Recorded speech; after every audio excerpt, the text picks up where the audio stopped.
Hey guys, Dave from Nerdarchy, for Nerds by Nerds, and today I have with me Jason Carl, and who's had an illustrious career in the tabletop gaming industry. And we've been, talking a little bit before we got started here, as well as LARPing as well. So right now you are serving your vampire overlords from Sweden. I believe that's one of the messages I got from you. That's right, illustrious. Wow, I don't know if I would go that far, but thank you. It's great to be here. I appreciate it. Well, yes. You were telling Swedish me vampire about overlords your are with one of the Wizards of the masses. Coast. Like that is a great way to break into the industry. Let's start there because that seems like close to the beginning for you anyway. That was definitely the beginning. I've been a colossal geek or nerd all my life, and I've been playing role-playing games, since junior high school. But my first opportunity to actually work with games was at Wizards of the Coast. I was working at a completely different, unrelated job in Tacoma, Washington. And a friend of mine contacted me and said, hey, I work at a little games company in Rep here in Renton, and we've got a really cool card game. Of course, I knew what Magic the Gathering was. It had premiered just months before. And he said, you're kind of organized. We need some help organizing. Would you come up for an interview? So I did. And my interview consisted of about 3 questions and getting hit in the face with a dozen Nerf guns. I think just to see what I would do. I'm not sure. To be clear, they were good questions. And they decided, go ahead. Guns. To be clear, the darts, not yes. the guns. All the interviewers had Nerf guns in the interview, and at the end of the interview, they all fired en masse at me, which was awesome. I mean, who doesn't want to work in a place like that? Nerf fights were a regular feature of Wizards of the Coast life back in the day. We worked really hard. We worked long, crazy hours. Sometimes you slept under your desk, sometimes for a week at crunch time. And having fun was part of the job, which was great. So they brought me on board to work with Magic the Gathering organized play. Back in the day, that was a really young program for Wizards of the Coast. We called it the DCI, the Duelist Convocation International, and it was a way to organize Magic tournaments at retail stores and at the regional and national level and the global level too. And so my job there for a long time was managing the policy of Magic tournaments and creating rules that would make people crazy, like banning their favorite cards. I always enjoyed that part. So I can imagine, like, it's an amazing start to working in this industry, which a lot of people, are trying to break in. They always want to know how to become a game designer, and it's tough. Oh yeah, absolutely. And here's the great thing: it is easier now than ever before to get those opportunities. We can talk about that if you like. Yeah, we can definitely get into that. But what is it you do at White Wolf now? Because we were talking about this a little bit offline. No, nobody really knows. It's a mystery. What is your official title? My official title is producer, and that's a role that covers a lot of ground. It's a little like being a television or video game producer. I'm responsible for hiring team members, writers, artists, editors, designers, layout people, essayists, whatever we happen to need. I'm responsible for managing the scope of the project, the timeline, the budget, a lot like a project manager would. I consult with everybody on the team to let them know where we are at all times. And I make sure that everybody who's working on the project has everything that they need to succeed. If we need some art, they might come to me and say, look, we need photography of this, or we need an artist who can paint this picture, or we need a writer who has this particular voice. Can you help us find somebody? Or our deadlines need to move because of this reason. Let's talk about how to shift the work around. We use a modified agile model when we're writing, and so timelines can be pretty fluid, and somebody has to track all that. I'm guessing that somebody is you. Yeah, and that's great because I've been a producer in project management for a long time. When I left Wizards of the Coast, I went to Xbox, and I was a producer there for a long time. And then I worked for a marketing agency doing video game advertising. And that was production was always part. Producer, not production, was always part of my job. Production is a completely different thing.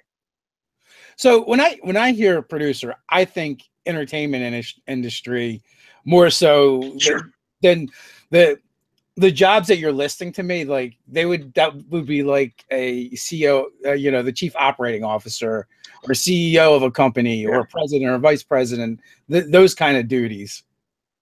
Mm-hmm. You're not wrong. Producers, depending on the company you work for and the field you work in, have a variety of different duties. You know, a producer at a record label at a music company has slightly different responsibilities than a producer on a TV show. The video game industry has been using producers for a long time, and we looked at that model more than television.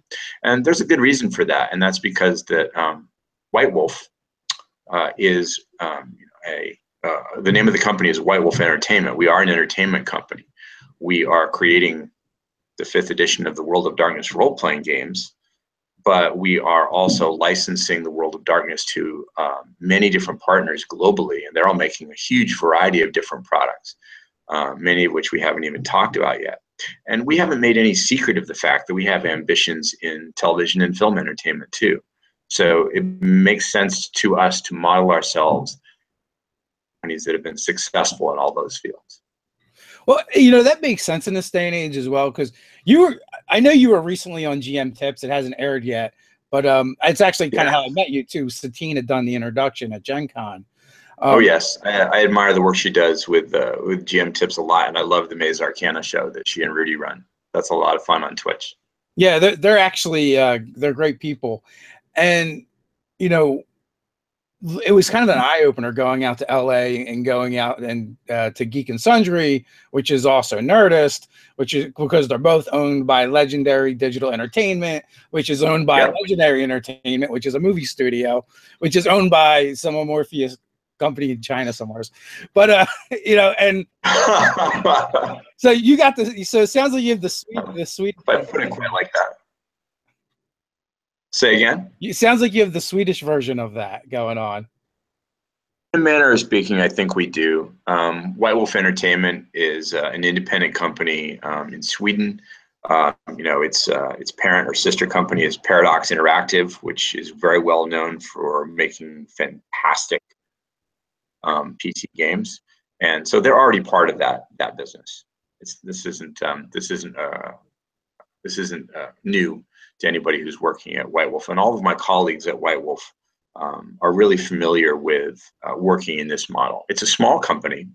Right now, there are only 5 or 6 of us who are doing all this, but we are trying to model ourselves after companies that work across a number of entertainment fields really quickly and successfully. The great thing about having the company in Sweden really is that it makes us truly a global company. And while I'm talking to you here, of course, we've got people all over the world working on Vampire 5th edition in many different time zones, which can be hard on the sleep cycle when you have to get up at 2 in the morning to start a meeting with somebody who's in Europe. But it is also a huge strength as well. The people at White Wolf are deeply passionate about making this a truly global brand in the way it never was before. Well, and that only makes sense. Like gaming and gamers is global. Like we get to interact with people all over the world now. Eventually, at some point, we're going to go to a roll call, and you're going to see there's people from all over the world that are watching the show right now. And that was one of the things that somebody's watching us. People are watching this. Yeah. It surprises me, but okay. Don't go Red Monster on me from Bugs Bunny. I like your odds. I think the chances of that are small. Nice. So what are you guys working on right now for White Wolf? Right now, well, White Wolf itself is working on many different projects. I think the most visible ones right now are the Vampire the Masquerade 5th edition role-playing game. This is the alpha test version from Gen Con that I'm holding here. We ran this at Gen Con for hundreds of players, and it's been available online for download. And now thousands of players around the world are running it at home and sending us feedback on what they think. And that's my primary responsibility, of course. Earlier this year, we also announced the Werewolf the Apocalypse video game, the PC and console game that's in development with Focus Home Entertainment and Cyanide. So that's a big responsibility. We just opened the Storyteller's Vault, which is a kind of a DM's guild for the World of Darkness. That it lets fans write their own original World of Darkness creations and publish them online, for money, for income. And we also launched the worldofdarkness.com website recently, and that is this huge all things World of Darkness portal that continues to grow monthly with new tools and features that will connect World of Darkness fans everywhere and deliver a lot of fun experiences for us. So for me, it's been terrific because it's been like watching, my favorite thing, Rives from Torpor, come back to life in a really big way. Or unlife, as the case may be. Or unlife, as the case may be. I see what you did there. So therefore, does that mean Vampire now has an open gaming license? Not in the way that you and I would think of it normally, not in the way that D20 does. That's a different thing. That's not to say someday it might, but right now it doesn't. The Storyteller's Vault has very clear and easy guidelines to follow, and it allows a lot of leeway in what's published. One of the things I love about it is that you can publish in any language for any edition of Vampire the Masquerade ever. So if you really love Vampire Second Edition's rule set and story meta plot, you can go ahead and publish for that specific iteration of Vampire. It's a little bit like, like if you would be able to go to Marvel Comics and say, I want to write my own Spider-Man comics, but I want to set it in the Spider-Man continuity of the 1960s or the 1970s. I want to write just about that particular era. And so we let you do that. And we'll continue to add World of Darkness titles to the vault. Right now it's just Vampire the Masquerade, but you can expect the others to follow. We can only provide you with guidelines and templates so fast. Okay, but if someone is interested in doing that, they have a place to do that.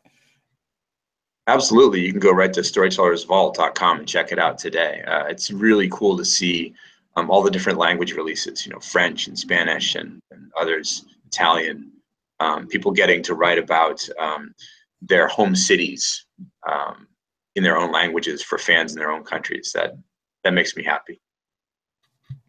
You know what? Because I'm such a noob when it comes to World of Darkness, I will ask this question from Zarif Gaming. What separates Vampire from World of Darkness? To me, I think they're one and the same. But do they feel synonymous to you? Yes, they do. I feel like they're one and the same. So the easiest way to answer the question is that the World of Darkness is the story world that includes Vampire and all the other role-playing game titles that White Wolf has produced. So Vampire the Masquerade, Werewolf the Apocalypse, Mage, Wraith, Changeling, Orpheus, Mummy, all of those different game titles all exist in the same world, the World of Darkness. So World of Darkness think of it like the Marvel Universe. It's the overarching brand, but you can tell many stories in many different ways inside that universe. And I was going to say the addendum would be like, to me, Werewolf is World of Darkness. Like they're all World of Darkness. Absolutely. Yeah. So, I had brought this up off air, and I think one of the things that's kind of kept me out of the World of Darkness is you guys have all this cool lore and all this great stuff going on, but at the same time, they don't mix together nicely. They don't play nicely with each other. And part of me, I don't know if it's because I've played D&D for so long. I want to mix all the things together. Perfectly understandable. I think that a lot of World of Darkness players they enjoy what we call a crossover experience, so that you can have different types of creatures or characters at the table at the same time. 3 of your players want to play vampires, and 1 player wants to play a mage or a mortal or a werewolf or whatever. It was harder. right? The storyteller system has some universal core mechanics, but historically it's not been easy to mix those rules at the table. That was never a design intent at all. As we go forward, as we're working on Vampire 5th edition, we are very much thinking about how the rules that we're writing will affect Werewolf and Mage and Changeling and Wraith down the road. We want you to be able to, we want to make it as easy as possible for you to have that combined experience that you're talking about. So I hope you'll be happier with it than you were.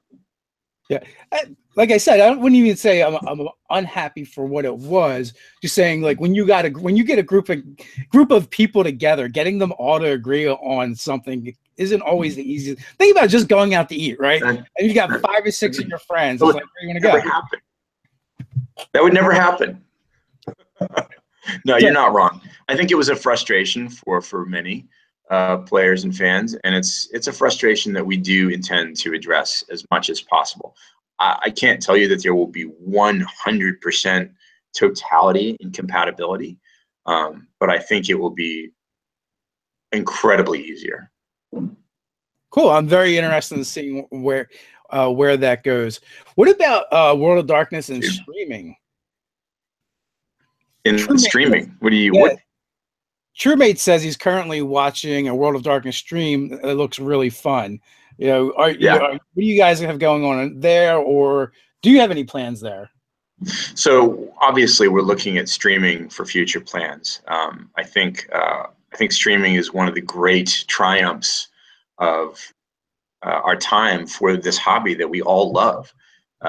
So many people around the world have discovered role-playing games through shows like Critical Role and Maze Arcana and Girls, Guts, and Glory, not to mention some of the cool fan streams that are being done for all kinds of different role-playing games. I watch a Call of Cthulhu stream that I really enjoy.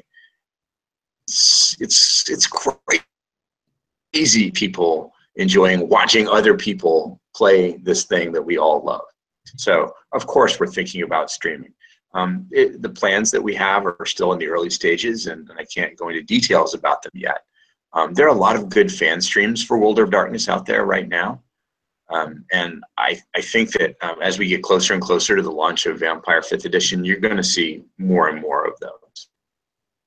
Well, I mean, I imagine it's the way things are going. It's the weirdest thing. It's so cool, and they're all so different, right? I mean, they each have their own tone and flavor and style, and some are very theatrical, and some are very, very technical, very mechanical. And there's so much variety in the streams that you can find exactly the one that you want. I mean, we really do live in kind of a geek golden age right now, a geek paradise.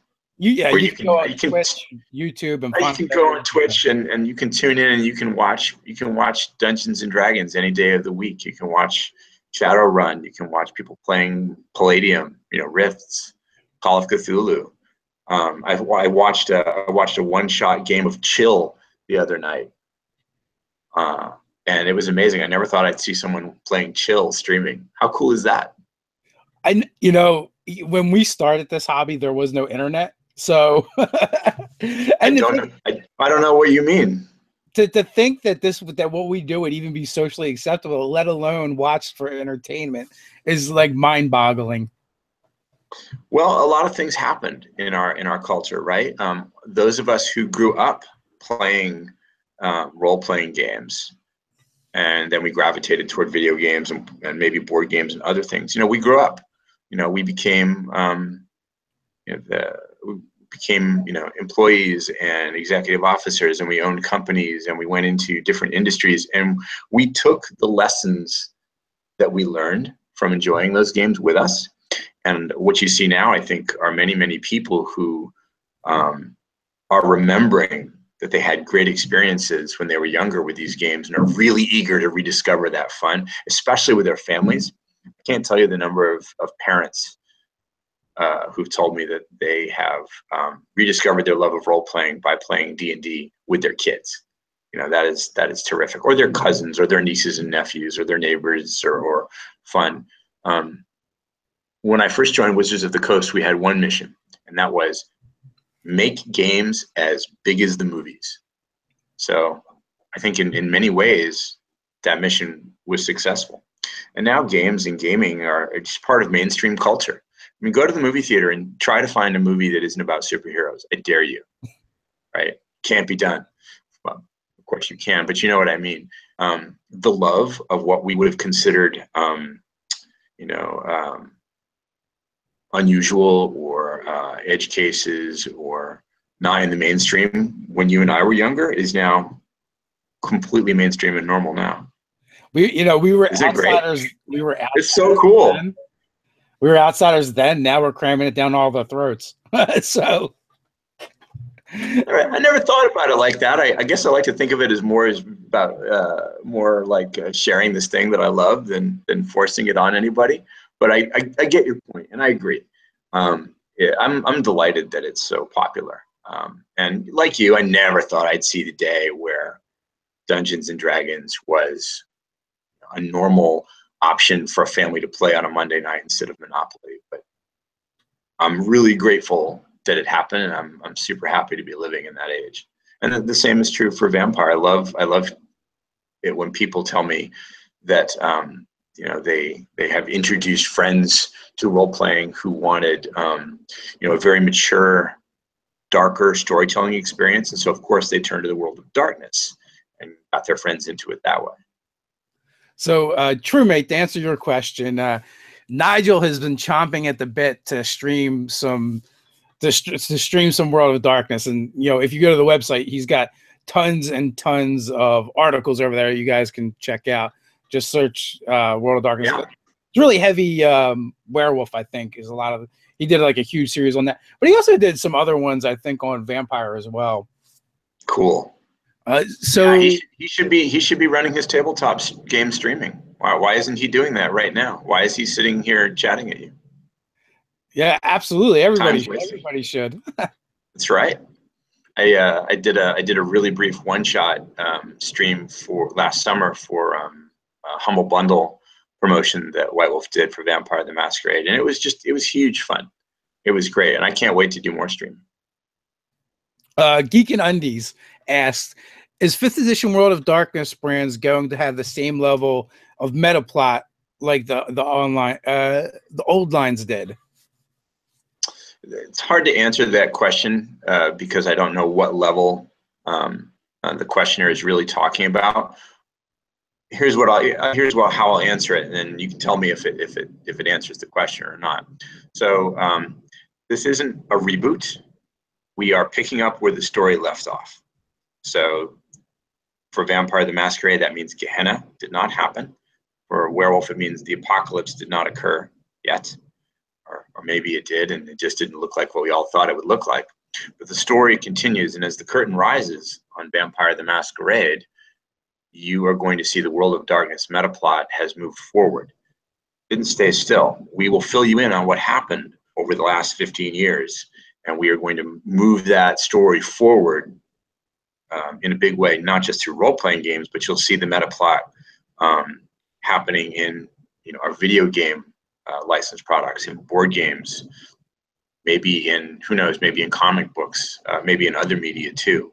So I think the answer to the question that's being asked is yes. The meta plot does continue, and it will be deep and mysterious, just like it was the way you remember it.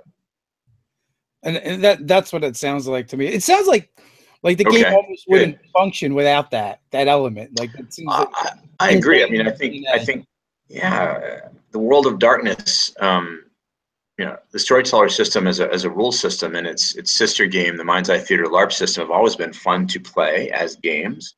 But I think for many of us, the real attraction has always been the deep and rich lore.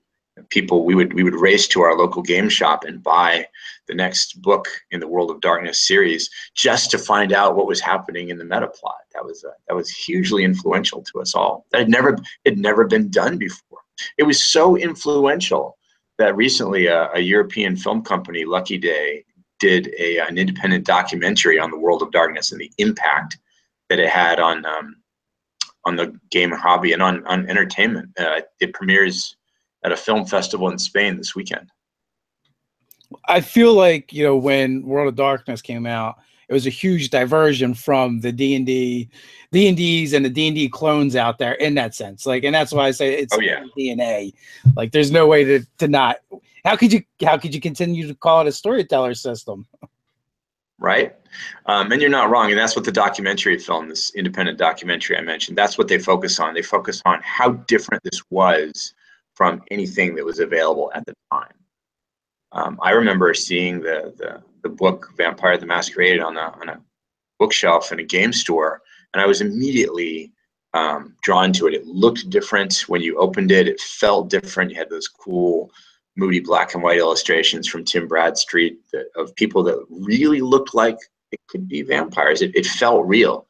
It felt like an artifact from a vampire universe that could exist, and that was a huge strength of it, I think. And it really captured a whole generation of gaming enthusiasm.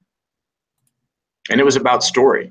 The rules were light, certainly light by today's standards of rule design, although there are obviously trends in game design that are taking us back to lighter and more narrative systems. But at the time, it was absolutely revolutionary.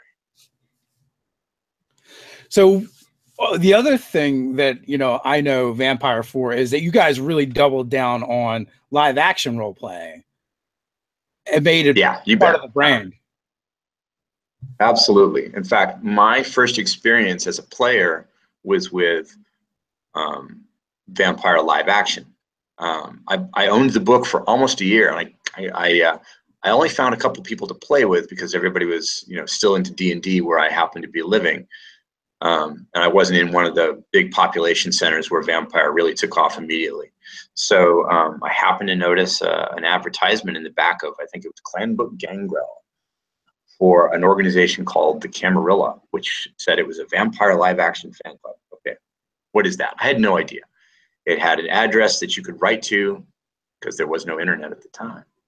And so I wrote for information. I found out where the next game was being held, and I showed up, and I was stunned. It was like 40, 50 people, all dressed like World of Darkness characters, doing what was essentially improvisational theater. Today we would think of it as immersive theater or immersive entertainment or improv.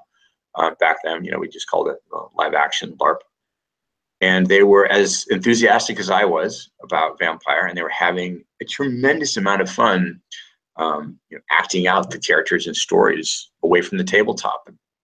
Never seen anything like it before. And yeah, White Wolf has always been very committed to live action as a way to experience these games. In fact, if you look at the very first edition of Vampire the Masquerade, you will see a section that Mark Ryan-Hagan and his team wrote about how to do live action at the table, how to fuse live action and tabletop, LARP top, how to do LARP top, basically. And I still do that. And you see it today in streaming. Look at Critical Role. Players come to the table in costume, and there are segments in which we see the characters in almost a movie type environment, where the character actions are shown to us as if they're on a TV show or a movie. The lines between role-playing games and LARP and television and movies and board games and immersive entertainment are all, you know, merging and blurring really fast. 10 years from now, it's going to look very different than what we know of today. People will still be playing tabletop role-playing games the way they always have in LARP, but they'll be doing it in ways that, I mean, we can't even imagine yet. Virtual environments, it's coming. So I want to jump into just sign me up for the holodeck already, right? I want to be a werewolf, you know, tearing apart the creatures of the worm in a realistic environment. That's going to be awesome. That's where it's going. I'm going to jump into the chat for the roll call. So guys, sound off where you're coming in from. We give them a minute to start responding. There's a little bit of a delay. So I guess one of my earlier exposures to the Vampire LARP would be through Spoonie, Noah Atweiler. And I don't know if you're familiar with him or not, but he's got a YouTube channel, and he talks about gaming on there, and he tells a story about his first experience with Vampire the LARP and how he kind of broke their game. which is it's pretty funny. So anyone who's interested, check it out. I'll go watch it.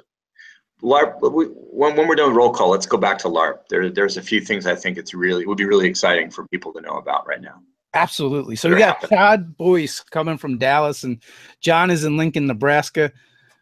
We got Paris, Tennessee with Dalto. Mike Gould is Nova Scotia, Canada. Is also one of our staff writers. Evil Silly. That's cool. I grew up in Maine. Nice. Really close. Evil Silly Putty from Minnesota. Houston with Kelsey. True Mate is in Wales. We have Kyle Ellis in Castlegar, British Columbia. Zaref Gaming is in Rodizio, New Mexico. Santa Barbara, California is Sean. We got Comrade in Massachusetts. We've got Ohio in the house with Geek and Undies. Austin, Texas with Richard. And Hensler is in Ohio as well.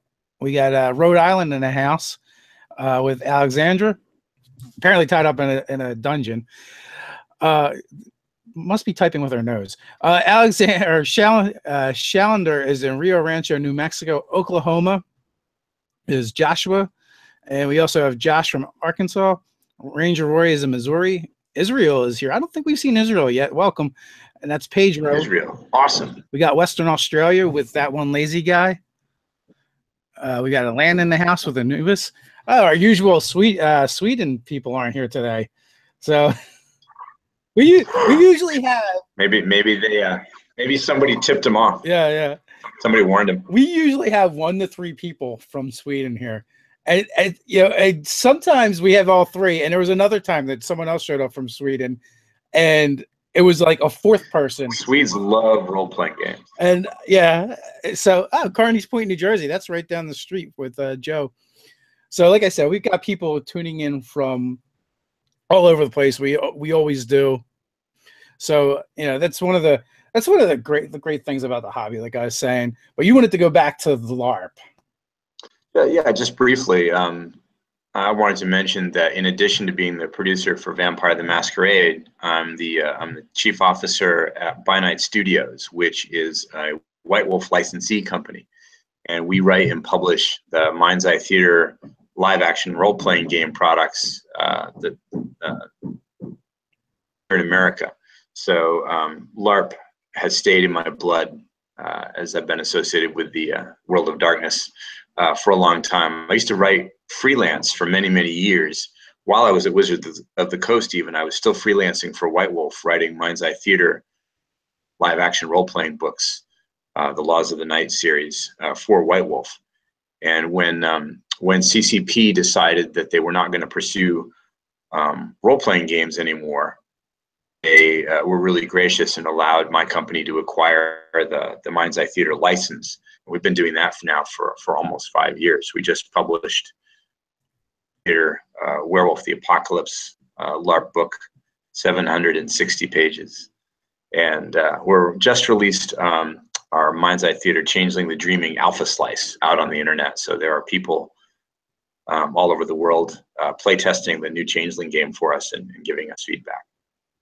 And I intend to stay involved with LARP. It's hugely transformative experience for me. Last year, I got to participate in the Convention of Thorns, which is a big blockbuster scale live action experience in a Polish castle. And the management company that produced it, Zobak, which means platypus, apparently. And they took over this whole castle for 3 nights, and they recreated the Convention of Thorns, which is a very important historical event in Vampire the Masquerade history. And they did it with high production values and deep immersion and amazing costumes and sets. It was a little bit like going to a dark vampire Disneyland quality experience for LARPers. And I think we're going to see more and more of that kind of immersive experience for World of Darkness as we go forward. Well, too, the other thing that is going to be drawing more people to LARP, and it's getting bigger and bigger, and that's True Dungeon. True Dungeon is so much fun. I remember I was working at Wizards of the Coast the first year that True Dungeon came to Gen Con, and we couldn't believe it. We were so excited and enthused. We're a little skeptical. We wondered, will people really want to do this? Is it going to be fun? Is it going to be as fun and as exciting as we think it is? And Absolutely, of course, we should never have doubted it. Now it's just an amazing experience and a phenomenon. I think that one of the things I like best about it is that it's an immersive experience. It's not LARP, but it's not tabletop. It's LARP top, right? I'm sure I didn't invent that word. I'm sure somebody else invented it, but I'm going to keep using it. What I like best about it is it fuses the things that we've been talking about. It fuses the tabletop and the live action and immersive experience and makes it something completely new. Yeah, I know. Have you done it? Did you live? Did you survive? I did not try it yet. Matter of fact, so my understanding is True Dungeon, you might as well forget about it unless you book it early, because one of my it's crazy popular. It sells out really fast. Yeah, my buddy Doug, who's also our editor, we were talking about it, and him and his buddies like went to Gen Con the one year, and they're like, "Oh, this looks cool. Let's go do this thing." And they walk up, to the booth or whatever, and the lady just laughed at him. He's like, "What do you mean?" Yeah. He's like, "Well, yeah, that sells out right away. Forget about it. Sorry." Well, that should tell you something, right? Yeah. I think the popularity of that kind of experience is very real. I think what you're going to see is you're going to see role-playing games merging with escape rooms and other kinds of interactive experience. I mean, you can already see fantasy-themed escape room experiences in many cities around the world. You can see vampire-themed escape rooms. But I think someday you might see specifically escape rooms or Shadowrun-themed escape rooms or Call of Cthulhu escape rooms. I think you'll start to see those story worlds find their way into these other cool experiences that we're enjoying. Is it Oculus Rift? Isn't that what they were going for? Isn't that what they're working on? Oculus Rift is virtual reality. Yeah. So it's merging video games and an almost holographic quality role-playing or action experience. But it uses a headset that covers the face and eyes. Yeah, I mean, but we're getting closer. Like we're getting to that point where absolutely, you're getting to devices like like the Vive and the HoloLens from Xbox. They're all trying to get there. Look what's happening at at Disney. Have you been to or Universal Studios, the Harry Potter experience? You can talk to costumed characters in character. You can take your wand to various places around the park and recite spells, and things happen. You can wear a costume. You can visit sets where people talk to you in the character of the universe. If that's not role playing, I don't know what is. Look at what Disney has told us is coming for Star Wars. The Star Wars immersive theme park, where when you show up and you register to spend the weekend, you get a character, you get a lightsaber, you get goals and motivations, and adventures will happen to you. Sounds a lot like role-playing to me. And it sounds a little bit more like LARP than tabletop, but the influences seem really clear, don't they? Yeah, well, it all kind of stems from the same place, historical war and absolutely, right? Yeah, it stems from the desire to tell stories collaboratively with your friends. Storytelling of a kind too. The rules were, depending on the game that you played, whether it was Stratego or Fletcher Pratt or Axis and Allies, their kind of storytelling. This is all about stories, is what it really is. Stories with each other as humans. Everything we talk about is in story format. Hey, how was your day? Well, you'll never guess what happened to me on the way home. That's a story. When we ask each other about how are you feeling? What was your day like? Those are stories. That's how human beings communicate. The basic building block of our communication is stories. And we love to share these things. So it seems really natural to me that things are headed this way. So Sweden and Washington State just showed up. Is that legal? Can you do that? Maybe. I don't know. They did it. Well, so Lincoln is one of the guys that hangs out with us, almost daily. Okay. He's from Sweden, and AJ, I believe, is also from Washington. They just mentioned coming in late, but and again, that's again, part of like why I love doing this, because I actually remember where people are from, that they show up so often, which is just shows. One of the things I love about White Wolf being in Sweden is that Swedes love role-playing games. I remember seeing a report really recently that suggested that Sweden may have more role players per capita than any other country in the world. And we're seeing some incredible role-playing game designs coming out of Sweden right now. Tales from the Loop, Coriolis, Mutant, and others are coming from Swedish designers, and they have gorgeous production values. They look beautiful, they play really fun, and they really showcase the Swedes' love kind of entertainment. So I'm pretty excited that White Wolf is there. Every time I go to Stockholm to work with them, I feel like I learned something new about this. One of my friends would always say that tabletop playing games are like baseball; they're Americana. Yeah, at this point, and then it's great that it's spread all over the world. Americana, wow! I've never thought of it that way. I think they are truly an international experience, no question. You can visit, I suspect, nearly any country in the world. I don't know, but you will find role players there. You'll find nerds and gamers and people who love board games and video games and comic books and manga and cosplay and all these experiences. I think while you could argue it was born in America, I think there's no question that it has definitely transcended global boundaries. And absolutely, that can only be a good thing. And I don't think he meant that in terms of this is just an American thing, but like baseball, you can find everywhere too, right? So at this point, I think I agree. I think maybe what he's saying is it's ubiquitous. It's everywhere. It has been adopted by nearly every country and people in every country. The part that really excites me is that once it goes to those places, it becomes its own thing there. People don't play the same everywhere. Larp in Europe is very, very different from LARP in America in many ways. The expectations that people bring to their experiences are really different depending on the culture that you visit, which is awesome. No, absolutely. One of the things that LARP is huge in Europe. Oh, absolutely, it's huge in America too. I think that it may not be immediately visible to everybody, but live action and immersive experiences in America are big, and it is an exploding hobby. There seem to be new ones every week. In Europe, my experience with live action has been that the focus is often much more on rules and deep immersion.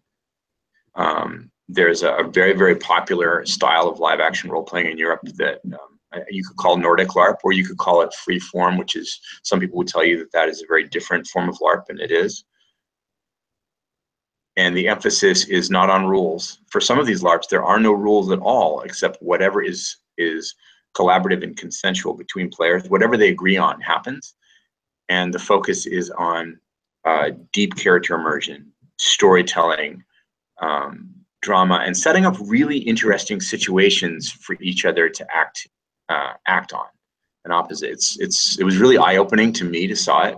My first direct experience with it was with the Convention of Thorns, Vampire the Masquerade, blockbuster LARP I mentioned. That's the second run of that is happening in, I believe, in 3 weeks. So there's still time to get a ticket and go over and play Vampire in a Polish castle if you want to. It'll blow your mind. There? It's incredible. This year I can't be there, unfortunately. Some of my colleagues from White Wolf will be there, and you'll get to meet them. I can't. I would love to go do it and play a different character this time and experience it from a different character's eyes. So we talked a little bit about conventions, and you're going to be at PAX Unplugged. Are you going to be running games there? We are. We will be. We and some colleagues and associates and volunteers for us, like the Mighty Wrecking Crew, that has been the official demo team for the World of Darkness almost since the beginning, will be there, and they'll be running Vampire the Masquerade 5th edition playtest and demo games. So if you're at PAX Unplugged in Philadelphia, which is November 17th, 18th, and 19th, you'll find the White Wolf booth in the exhibit hall, and you'll also find our playtest and demo room. Nice. I'm gonna have to come play vampires with us. I'm gonna have to check that out. The list of things I have to do is growing greatly. I'm gonna have to. I have no pity for you. Yeah, I'm gonna have to start shirking some of my duties while I'm there. They're like, wasn't yeah. Do drop by. We would love to run you through a session of Vampire 5th edition Alpha. Anybody who's ever played Vampire the Masquerade at the table is going to recognize a lot of the game. The core attributes are still there. The skill list is still there. There are still vampire disciplines. The story core of the game is still the struggle of humanity against the beast. But we do introduce some very special brand new mechanics, like the hunger system and the hunger dice into it, to try to bring the focus of the game a little closer to its origins, to its 1st edition roots. We brought on Mark Reinhagen at Gen Con, the creator of Vampire the Masquerade, to be one of our story writers and consultants. And he's helping us really focus on that man versus monster and the hunger for blood aspects of Vampire. We're really excited about that. You'll be able to play the game in any way that you wanted. If you have a favorite style of Vampire that you've always loved and you want to keep playing it that way, the game will support it. We'll even show you how to do that. But we're trying to shift that focus onto a very realistic, what if vampires are real viewpoint, and focusing on that constant hunger for blood and the sacrifices that you have to make to feed that hunger and the terrible things you might be tempted to do, how you struggle with that, seems to me a really fundamental part of the game, a very, very much getting in touch with its roots. Too bad you guys couldn't have snaked up Jim Butcher before Evil Hat. I love me the Dresden Files, so yeah, I agree with you. What? So here's a non-gaming question. What's your favorite monster movie? My favorite monster movie of all time, unlimited, bar none, I think Jaws. I saw that movie when I was a pretty young kid. My older brother snuck me into the theater. It was an R-rated movie, and I wasn't old enough, but he snuck me in so I could see it, and it scared the crap out of me. You don't even see the shark for the first 2 acts of the movie. Great example of less is more in horror storytelling, and I think today people are unaware that it scared an entire population away from the freaking beaches. Nobody went in the water that summer. I still have a shark. Nowhere.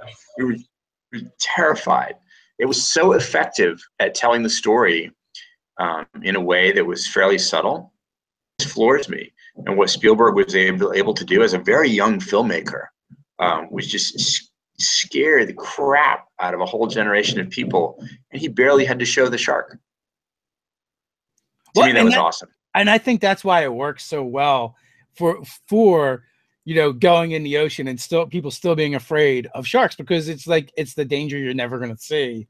Never going to see it. It's there somewhere below the surface. You can't see them. Vampires are the same way, right? The approach that we're taking with the World of Darkness and the 5th edition versions of the games is that it's what if it's real? Instead of a more gothic punk, almost urban fantasy approach, we are re-examining the World of Darkness, and we are asking ourselves, what if they're there today, right now? You look out your window, and that is the World of Darkness. You live in it. We all live in it right now. And what if these terrible creatures, how would they behave? How would they act? How would they hide? What would they do? You would never see them, not until it was too late. And in a way, I think that same effective storytelling that Spielberg uses in Jaws, we can learn from in writing Vampire and trying to make it genuinely a game of very personal horror. I agree, and that question came from Nerdarchy, Nigel, one of our staff writers. Okay. He gave me a list of questions, and I really haven't touched many of them, just because there's Fire away. there's been so much, you know, you've got so many great stories and great information. Yeah, I'm full of stories and opinions, right? So one of the other things he asked about is, do you guys have any plans to do any digital tools? You mean things like you might find in Roll20, that kind of thing? That or D&D Beyond, or, you know, anything like that, I guess. Yeah, absolutely. In fact, we've already started. Go to worldofdarkness.com, create an account, log in, and what you're going to find are the very, very early stages of what you're talking about. The launch at Gen Con focused on the Mind's Eye Theater LARP system. So if you play Mind's Eye Theater games from Binite Studios, you can log on to worldofdarkness.com. You can create characters, start a LARP, manage your LARP troop, run influences in downtimes, connect with other LARPers, find a game in your area. If you play Vampire the Masquerade 20th Anniversary Edition V20, you can create and store your characters online. And we have ambitions to bring in more online tools across the whole World of Darkness family. Alexandra has a question in the chat. Yeah. Any chances we can get some Hunter in 5e? Hunter's a really interesting game, right? You know, it didn't get a lot of attention when it first got released. I thought maybe it was, I personally felt it was underrated because I love to play Hunter and I love the stories that you could tell with it.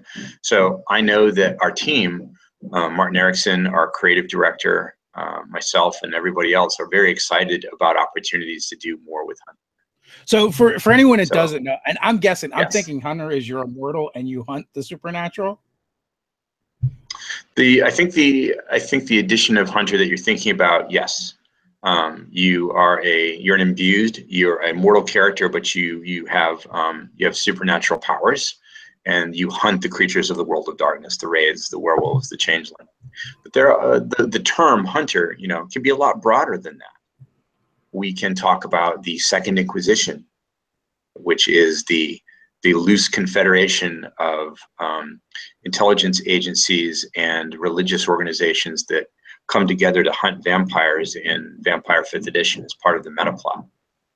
We can talk about Project Twilight, maybe, which is a very scary organization that hunts werewolves. And many of these are ordinary men and women who, when they discover the supernatural, their reaction is to say, enough, not on my watch. I won't put up with this. This is wrong, and it has to go. And I think stories of ordinary mortals who do extraordinary things in the face of terrifying supernatural horror are as interesting as stories of supernatural hunters as well. So I would like to do a lot with both. That's an excellent answer, and that appeals to me a little bit more too. As well. I think there's more. I don't know. I like heroism, and that's definitely more heroic to go against these like insurmountable odds. So absolutely. I think I know the answer to this, but Nigel wants to know, what is your favorite monster to play? Oh, what is my favorite monster? Yeah, what is your favorite monster to play? It's got to be the vampire. I love all the World of Darkness, but vampire holds a special place in my heart. I've been fascinated with vampires ever since I found a copy of Stephen King's book Salem's Lot at a yard sale, and I grew up in Maine, which is of course Stephen King territory, Lovecraft territory. And I found this book for like 25 cents, and I took it home and I read it with a flashlight under the covers because I wasn't allowed to read late at night. Not only did it absolutely terrify me, but it introduced me to the vampire genre. And from there, it was an easy jump to Dracula and horror comics. And then I found Lovecraft, and then I found role-playing. I had a pretty firm grounding in horror books and literature and comics before I ever found role-playing. Vampires to me are a very powerful metaphor for many different things in our world. That's one of the very important things that we're doing in the new World of Darkness. With vampire, we are using the vampire to examine a lot of things that are negative in the world. There are a lot of terrible things that occur, and we can examine those things and think about them through the lens of the vampire by being the monster. and we can learn from them, and it can educate us. Games can do more than just entertain. They should be entertaining, absolutely. But they can also teach us things about the world, about other people, and about ourselves. And I think vampires are a perfect monster to do that with. So I'm excited about it. Awesome. That was probably a longer answer than you wanted. No, that's fine. I like I said before we started, I like hearing people that are passionate about what they like. And yeah, not only that too, it's actually become like a guilty pleasure of mine of watching people get excited about their thing, so it's actually the cool part of what I get to do every day now. I think you've got a great role. I love what you do. I love the fact that you bring in all these different people with so many different points of view and ask them to talk about the things that they love. I mean, well, one of the things that we are really excited about being able to do is because we tap into the biggest role-playing market, which is Dungeons and Dragons. We are able to actually take those. You love D&D. We're able to take those people and expose them other games and other ideas, just because that's going to be our mainstay and it always will be, but it gives us a platform where we can go, you know what, here's these other games you can try, or you asked us how do I do D&D in this genre or style, and we can go, you play World of Darkness instead. It was the thing you were looking for, so it's it gives us a great platform to kind of like expand the hobby and cross mingle the streams. I would love it if everybody in the world gets to experience role playing someday. And that to me that'd be a huge success. I think that is one of the things that we set out to do is just keep expanding the hobby. So in the chat, Ranger Roy question. So Gentleman Gamer is another really good YouTuber and does a lot of stuff. So I'm guessing Matthew Dawkins. So I'm guessing he's done a bunch of stuff with White Wolf. Do you guys have any plans to tap into him at all? Not only do we have plans to tap into him, but we announced very recently that he's joined the Vampire the Masquerade 5th edition writing team. Gen Con, and he wrote the Vampire 5th edition alpha playtest scenario that we ran at Gen Con called Rusted Veins. People who've been with Vampire from the beginning know that the very first Vampire the Masquerade Chronicle was set in Gary, Indiana, this terribly urban blighted city outside Chicago. And so for Gen Con, we asked Matt to write a scenario that took us back to Gary and showed us what Gary is like now, 25 years later. Show us the vampires of Gary and show us the terrible struggle that they've had in this city. And so he did that. And now he's joined the team as our story writer. So you'll be seeing a lot from the Gentleman Gamer with Vampire the Masquerade. So I was actually a little unsure of that question. Because I just don't assume that like everyone knows who all the different YouTubers are and stuff like that. But I'm glad you asked it, Ranger. That was actually a really. I'm glad he asked too. And yeah, we've got great writers on the team. The lead designer is Kenneth Hite, and people who love role-playing games will know Kenneth as an award-winning designer who brought us things like Trail of Cthulhu with Robin Laws. He's the mastermind behind the Dracula dossier for Night's Black Agents. Of course, he's written a lot of White Wolf and Vampire the Masquerade material over the years, but he's got some great ideas for how to bring new rules into Vampire that really support new ways to play, fresh take on how to play our old favorites without giving up the things that you always loved. We've got Matt Dawkins that I mentioned. We have Mark Reinhagen as a writing and story, a writer and a story consultant, creator of Vampire. We have Jason Andrew, who writes for Shadowrun. He writes for Mind's Eye Theater Larp, and he's a novelist. He's working on rules with Ken. Jennifer Smith is our lead editor, and she has a great deal of editing specialty and role-playing game experience, especially in Larp. And you can expect to see more people brought onto the team as we go forward. So there's a statement. I should mention. Sorry? There's a statement in the chat that I find interesting. So we got Kyle. I played once, but I was really sad I couldn't be the creature from the Black Lagoon. I feel your pain. Wow, how would you do that? Maybe you could play a Formori from Werewolf. I don't know. Maybe some sort of strange aquatic gill creature, or maybe yeah, maybe a Slua from Changeling the Dreaming.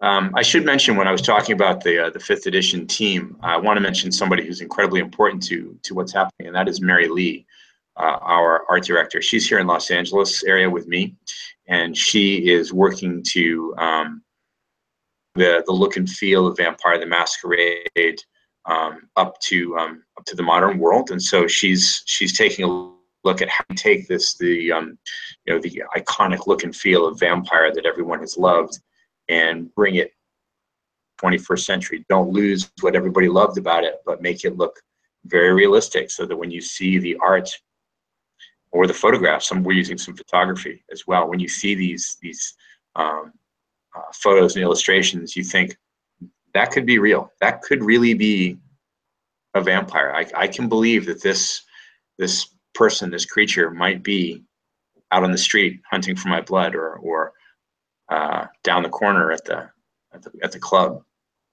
It's really, really important for us to make it look very contemporary, so that people can relate to it. And Mary's doing a fantastic job with that. I can't wait to show you the art that she's making. Yeah, even the art that's already there is so awesome. Like when I was looking around for something wonderful for a thumbnail image, it was tough too, because I'm like, all right, I want something that's cool but not too sexy.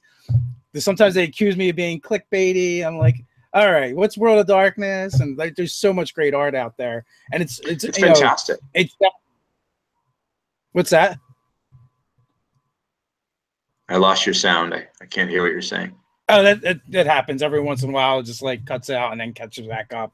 That is the struggle of the Google Hangouts. But yeah, like there's so much great art out there for World of Darkness, and it has its own distinct feel. It doesn't really feel like anything else. Very different. It's dark and gothic and sexy, and it's still and it's like, even though like it's horror and you have Cthulhu, they still feel completely different and have totally different. So the challenge of dealing with the look and feel, the art and the design, is the same challenge we have with the rest of it. Vampire's been around for 25 years. It's had 3 different core editions, plus the awesome editions, multiple LARP versions. It's had 2 successful PC games, trading card games, comic books. Your personal experience with Vampire, where you entered that 25-year history and the experiences you had, you form a very specific idea of what it is. If you came in with 3rd edition and never experienced 1st and 2nd, 3rd edition is Vampire the Masquerade, and anything that doesn't feel like 3rd edition isn't Vampire.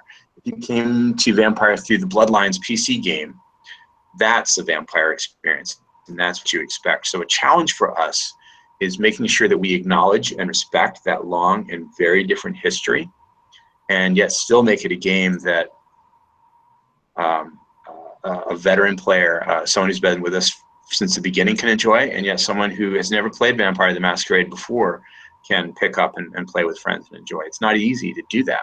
I think that it's one of the great strengths of the team that they believe that that's the important thing for us to do, and not just start over from the ground. There's this long tradition to be respected and observed, and at the same time make it accessible, make it playable, and make it fun, because we want this to be around for another 25 years.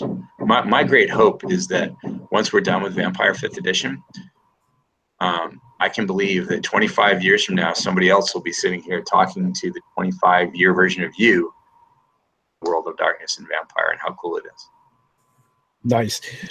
So we are past the hour mark by a bit now, so I'm going to wrap things up. Is there anything you want to leave people with before we go? No, it's a good thing the sun's coming up here, and I don't want to burn, right? So what I want to do, I would like to remind people to check out a couple of things. If you're interested in what White Wolf is doing with Vampire the Masquerade and the World of Darkness, visit worldofdarkness.com. You're going to see awesome fiction there, stories. We have, I think it's a daily stream of classic World of Darkness stories that get published there from all the different games. You're going to see the Mind's Eye Theater Tools set. You're going to see World of Darkness news. And you can find the 5th edition alpha on the worldofdarkness.com website. Download it and try it. You can also find it on drivethrurpg.com. I would urge you to download it, get some friends together, try it out, and then tell us what you think. The reason to share it with you is to find out what you like about it and what you don't, and your opinions can help us as we go forward. So if you have the time to give it a try, we'd appreciate it. So I want to thank you for coming on. Thank everyone for watching. As always, links in the description, guys. Thank you. And until next time, stay nerdy.